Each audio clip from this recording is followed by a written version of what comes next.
Did you even know that you need to set boundaries with your family? Is that really a thing? This is the Lenora Faye Show.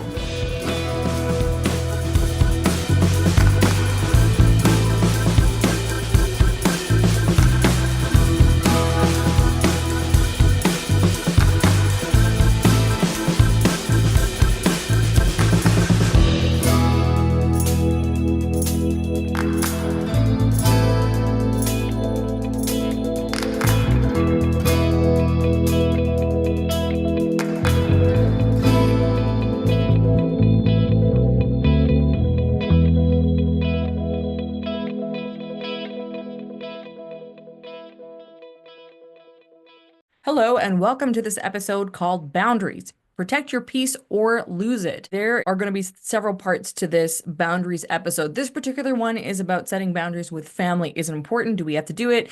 The answer is yes. How do we do it? Well, that is up to you. I'm just going to share my experience. I am your favorite podcast host, Lenora Faye. And speaking of favorites, you can head over to my Instagram. I am Lenora Faye at I am Lenora Faye and join the favorites, which is a up and coming group for podcast listeners of this show. Play on my name, the Canadian spelling, I should say. If you're American, there'll be a lot of Canadian versus US spelling, I think, in as we progress. So I will say, first of all, that the parent I'm going to refer to most in this episode is my father, as he is my only living parent. At present day, we are good. I still have to send him the yearly reminder of, Dad, please do not put me in any group chats under any circumstances. The ones with me and my brother and my dad's wife, that is good enough. I do not need to be updated on every family member that has ever existed and friend that has ever existed. I don't need to be in group text chains. So aside from that yearly reminder, my dad and I are pretty good. But I'm going to refer to some times where we weren't and how I navigated through that time.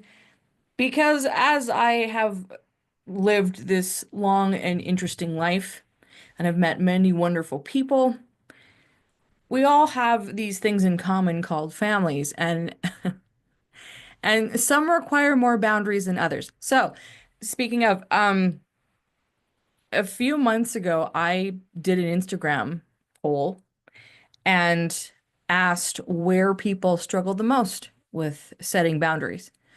And top of the list, 52% said family. So we're going to start with that. Is it necessary? Oh my gosh, yes, it is. How do we do it? Like I said, it's up to you. It's up to you. But this is a conversation that I've been having with my female friends who are, for the most part, child-free. I have a few close friends who do have children, but my main group of people in my life are people that do not have children. And it's interesting because we do talk about, you know, families a lot and dealing with our family. And by that, it's siblings, it is parents, it is, cousins, and or people, really people that have been very instrumental in raising you or in life. My situation is actually pretty simple because it's when I think of my family, it's my brother and my two nephews and my dad and his wife because my mom passed away years and years ago.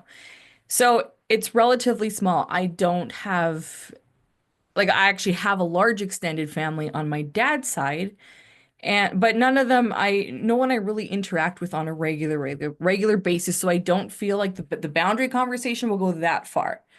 So I will use again my dad, who, to my knowledge, does not watch this show. His wife might, but and that's okay. If she feels she needs to tell anything to him, she can. He is aware of what I do though. I think. I don't know. Do dads know about podcasting? He still thinks I blog, which is no, I don't. I don't. So I'm gonna start off with the most challenging experience I ever had setting boundaries. And going into the reason why. So this was about 20 years ago, and this was significant. Um, I'll start with what happened or what the result was. I didn't speak with my dad for 5 years, like no contact whatsoever. That was the most extreme boundary I have ever set. And what made me come to that decision, and actually it wasn't a hard decision because I am not someone that ever felt close to my parents.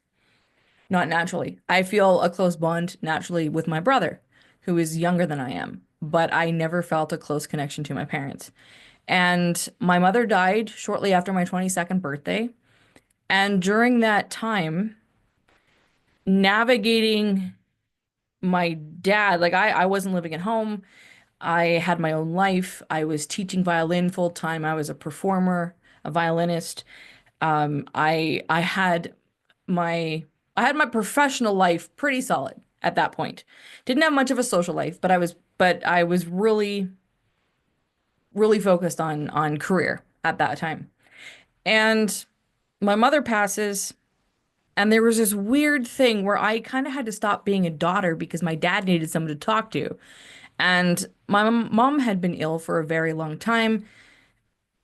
Us children, we didn't know the extent of her illness basically until almost it was too late. And then it was too late. And so my dad had to keep a lot of things to himself because my mother did not want this out as to what she was going through. So I found myself in a situation where my dad needed someone to confide in about many things. And, being a daughter and I don't look at parents as friends, it was kind of weird. So I kind of started to be a listening ear for a short period of time and stopped being a daughter, whatever that meant. And, then I was going through my own grief. I wasn't overly close with my mom, but we were friends for the last, because I left home at 18, we could become friends, uh, to a point. And, I was young, I was 22, and I am 43 now, so that's like a whole lifetime ago. When I think about going through that, the best thing I could do was like I need to just walk away and live my life because there was a brief time where I had gone back to my childhood religion, which was intense. And then by 25, I realized I was done for good, completely agnostic at that point, and had a couple years of being a friend to my dad. And then everything was collapsing. I decided after 10 years, like I started being a professional violinist and a teacher very young. I was 15 and 25 hit and life was just I was questioning everything. And that's kind of the point of this show and why I share these, like my stories, because at every point in our life we're doing the thing we're in our career, we're being the friend, the daughter, the sister, we're showing up in our communities, and something is just feeling off. It's like I've hit all my milestones, I've hit my goals, what's going on? And I was feeling that I don't want this life. And a part of it was, I looking back, it was the challenge of being there for my dad, but I didn't feel like I'd had a life that I really wanted yet, even though I had my dream career as a musician, as a music teacher. But I really didn't have a life beyond that. And so I moved away because I already left home, but I was living in the area, and I moved away for a bit. Didn't really explain what I was gonna do, and things started to become an issue between my dad and with my dad because I realized I was needing space. I needed to completely remove myself from a religion I was born and raised in that is it's very secretive, and you could use the C word to describe that, and I have in the past, but because I am still connected to people that are in it, I'm trying to figure out right now how to tell that story because it's a pretty intense story. How do I share all that and still realize that I know people in it. So I'm evolve as I talk about this more, I will, I'll figure out what makes me the most comfortable in sharing this. So anyway, I got to a point where I had to walk away from everything. like my teaching, family, church, my belief system, most of my possessions, all that good stuff. Well, my dad didn't understand that and I couldn't explain it to him. And, he made it clear that unless I could explain, from what I remember, if I couldn't explain things, like there wasn't really uh I want to say like there wasn't an invitation to talk to him. It wasn't quite that harsh, but to me, I realized I need to go like no contact. I don't have a plan. I have no idea what's going on with my own life, and my life has to come first. So I stopped talking to my dad, and I didn't talk to him for 5 years.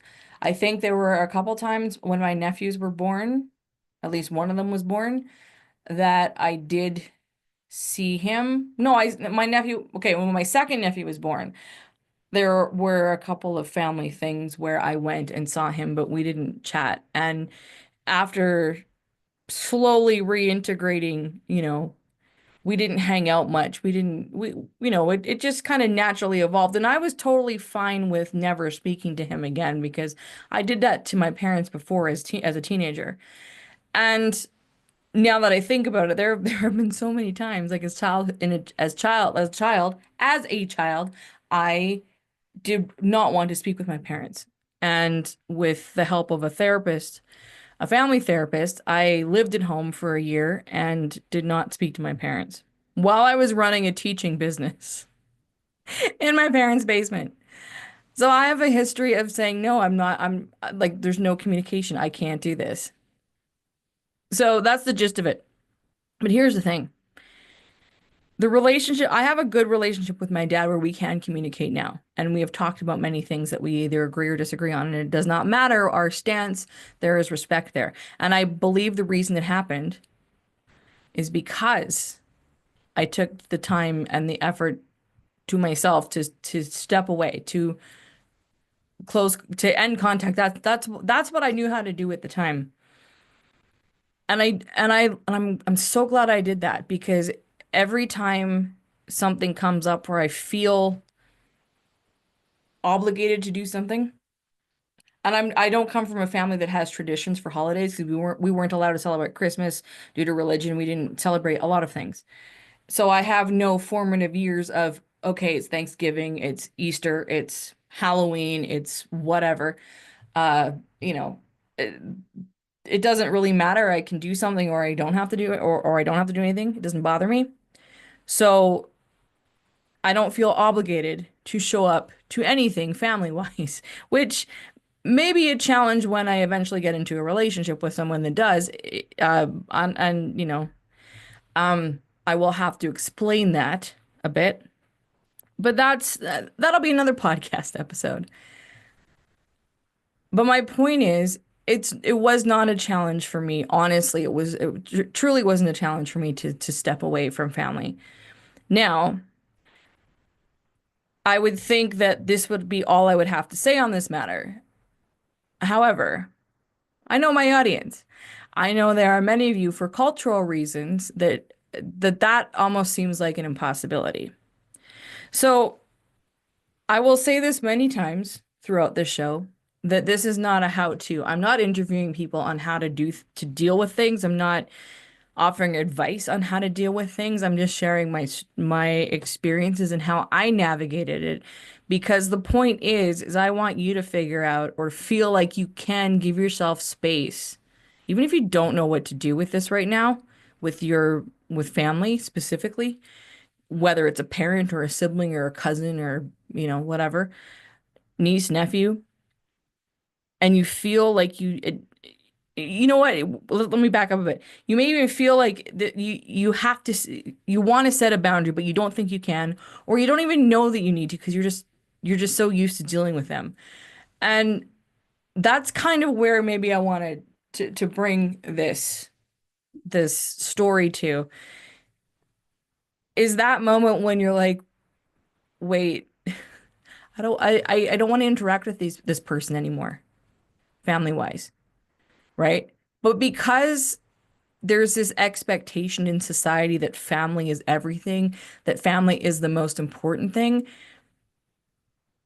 And then our question we like to ask in the child for community, what does family even mean? You know? Because there are a lot of people that go, oh, family is only blood related. And a lot of us know that that is not what we consider family a lot of the time. But for the sake of this episode, let's talk about it being a blood relative or someone who raised you or someone that, in your formative years, and you are feeling the pressure to be involved with them, whether it's, obligation to show up somewhere or even if they're questioning your life choices, because that's very much a real thing. It's that moment, and you're probably old enough where I really don't want to do this, but for whatever reason, you're still showing up, you're still engaging out of obligation.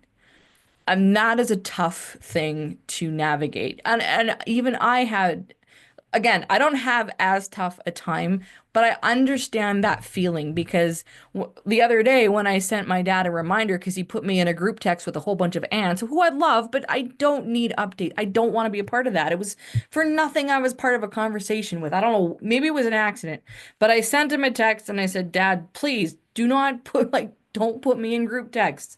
Every year I have to send him that message. And there was a part of me that still felt like, oh, maybe it was an accident. I was trying to justify. But I'm at the age where I can say, look, I can't, please don't do this, And then if that request is not honored, then I will push the matter further. I'm not afraid to do that. Not at this point, not in this point in life. But you may not be there yet. And it may be for something far more serious. Again, for myself, back at 25 now, in case I said, because I'm thinking maybe I said I was 22 when this started. The journey started at 22 with losing one parent and then realizing, okay, my dad needs major emotional support, and I realized I was not equipped to offer that. I tried, but it didn't work very well, and I needed to figure out my own life. So by 25, I was going through a quarter life crisis, which if you have not gone through one yet, that is one of the hardest times.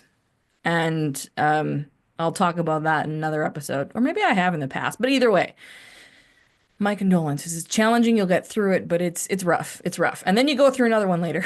But every time you go through a crisis, generally you have a few more tools to navigate. So and you freak out slightly less, but it's not easy. So again, if you've gone through your quarter life crisis, you probably know what I'm talking about. Where the identity you had, everything you thought was right for you, you're just going, whoa. Now, if you're over 40, there, yeah, we go through that again, harshly. Anyway, again, another episode. But again, the point is it's taking a moment right now, wherever you are in the whole boundary situation with your family, it's taking a moment to figure out, do you need to set a boundary? How do you honestly feel? Let's go there. Let's go there for a second. How do you really feel right now?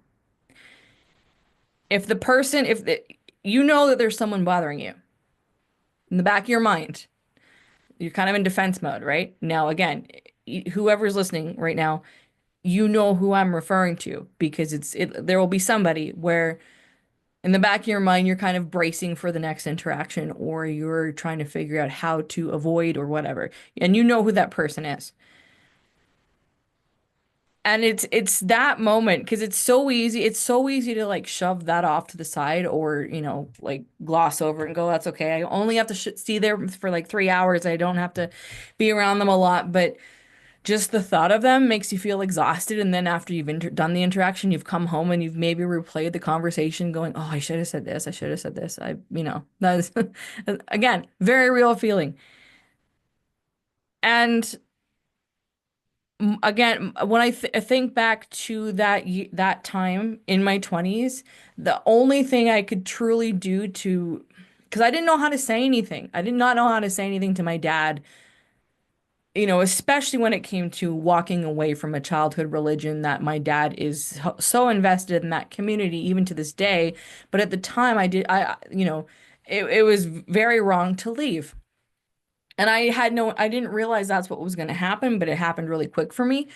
I saw a way out and I took it, but I couldn't explain that to my dad. And that's the thing, especially with parents. Like a lot of times we don't feel like we can actually say to our parents, I don't want to do this, or this doesn't resonate with me, or this is not what's meant for me, because they don't understand it. And especially when you're a child-free person, as I am, like we've consciously chosen not to raise children. We've set that boundary and we navigate this world a little bit differently.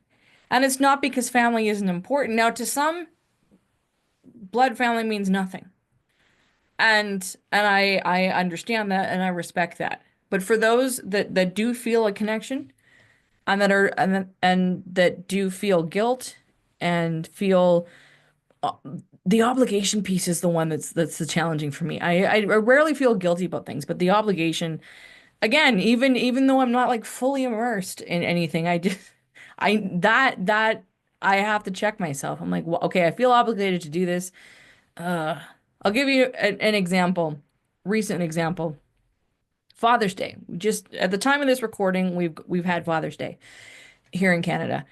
And in previous years, my brother and his children were in the area, so we'd all, generally get together at my dad's. Now, my brother and his children have moved across Canada. Canada is a very vast country. It's not like you can just hop on a plane and away you go. Well, you can, but it's not like living in Europe or wherever. Like it's just across country is a faraway place. I'm out on the western prairies here. So my brother is not. So anyway, and my dad and I happen to live in the same city, which sounds odd, but again, unless you're Canadian, it's really hard to explain that while Canada is a very large country, we don't have a lot of huge cities. We don't have, I feel like every other place in the world you can go and move to another city and be away from your family. But there are very few cities here I'd actually live in this entire country.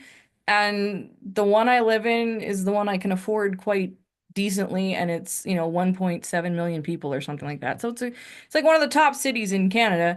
And there isn't a whole lot of other places for me to go at this point that are in Canada. I want to move to Palm Springs, California, but that's another topic for another day. So anyway, I currently live in the same city as my dad. And I was going, well, since I'm the only sibling here, I was feeling obligated to spend a Sunday with my father. Now, I didn't want to do that. I wasn't feeling that if we want to go deep with this, I'll be clear. There's a million reasons. Like I don't have a lot of days off. Like I'm busy. I do many other things. And Sunday is my day of rest. It's peaceful. It's a day I don't have to go to church. Not that I go to church at all. I don't. But growing up, Sunday I had to go to two church services every Sunday, and then Wednesday was another service. So as someone who's finally left that religion, Sundays are my day of rest. It's peaceful. I record podcast episodes. I do a lot of things, or I do nothing, but it does not matter. I don't plan it. It's a day for me. And I did not want to go see my dad. Not physically, because so the deeper part of that is I don't have the energy right now to entertain somebody all day or even for a few hours. I'm not like in my visiting people era. I'm really not. I'm really not. So here we are. I'm thinking, and this is how I handle this in my 40s.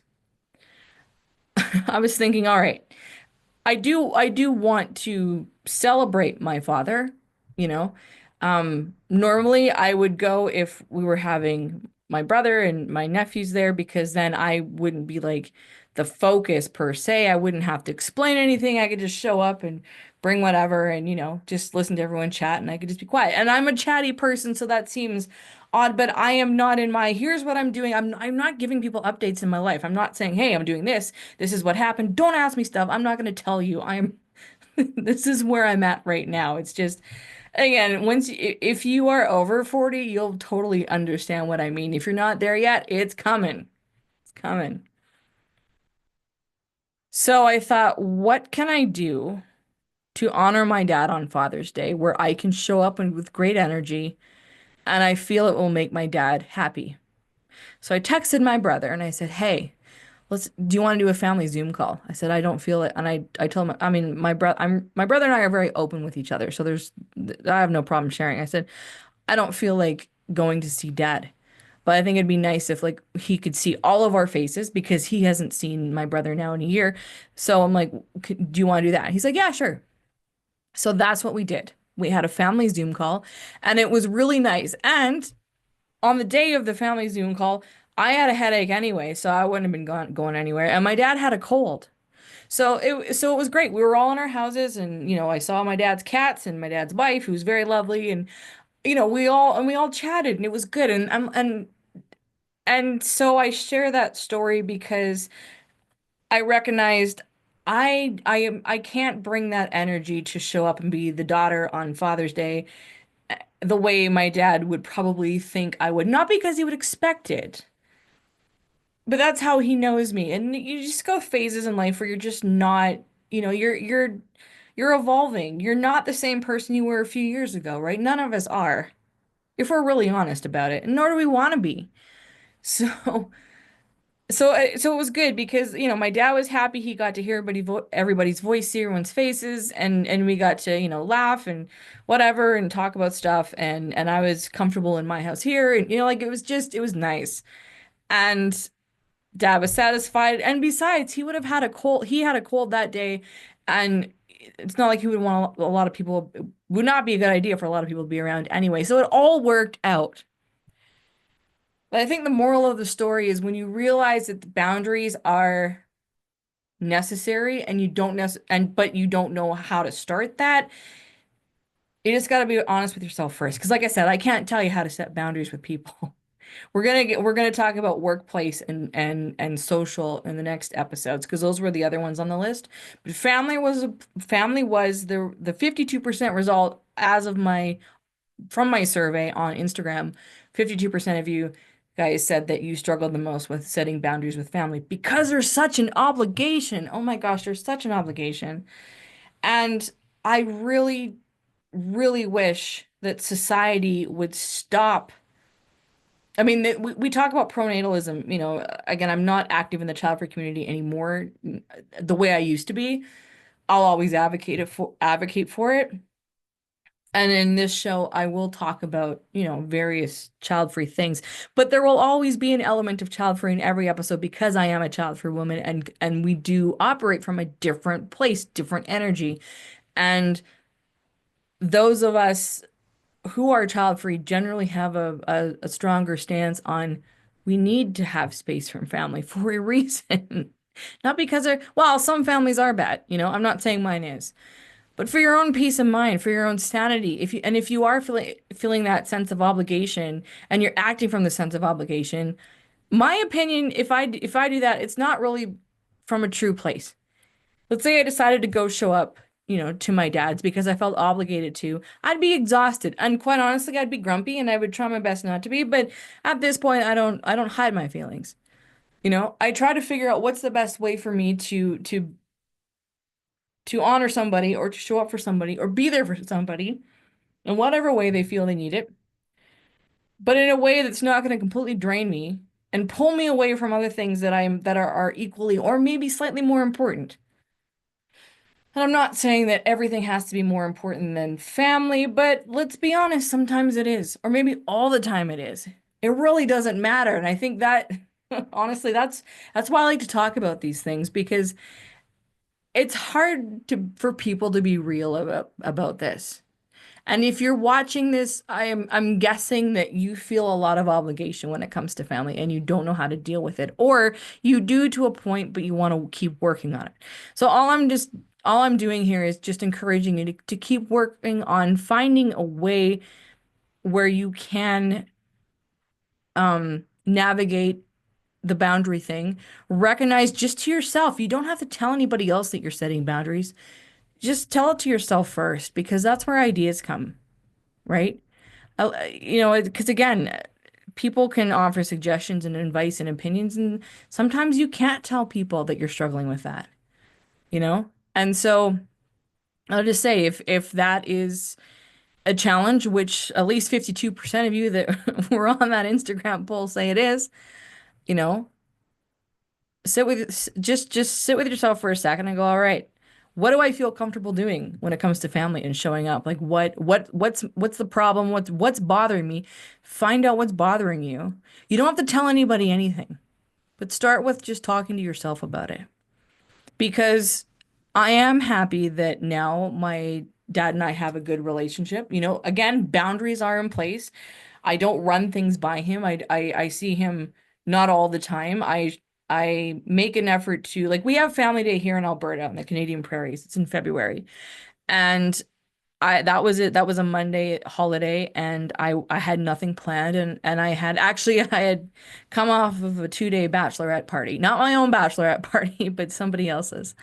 And so and I had let myself have some fun. So that Monday was like recovery day. But I made a point to let my dad know that I would stop by and spend some time with them because I felt I could do that. And I did, you know. Um and the prior Christmas, because it was the last, and again, I didn't grow up celebrating Christmas, so I've never felt obligation to do anything for Christmas. My Christmas tree is up year round, no joke. Um, because I never got to have one as a kid. But this was the first year that I actually went to my dad's on Christmas Day, and also Christmas was my mom's birthday. So again, another podcast episode for another day. But I decided to do that, and after spending it, and it was a great time. But I realized that Christmas Day, I like being by myself. Or if I'm seeing somebody that year and we decide to have a nice romantic Christmas Day in, just because it's the two of us, I've done that too.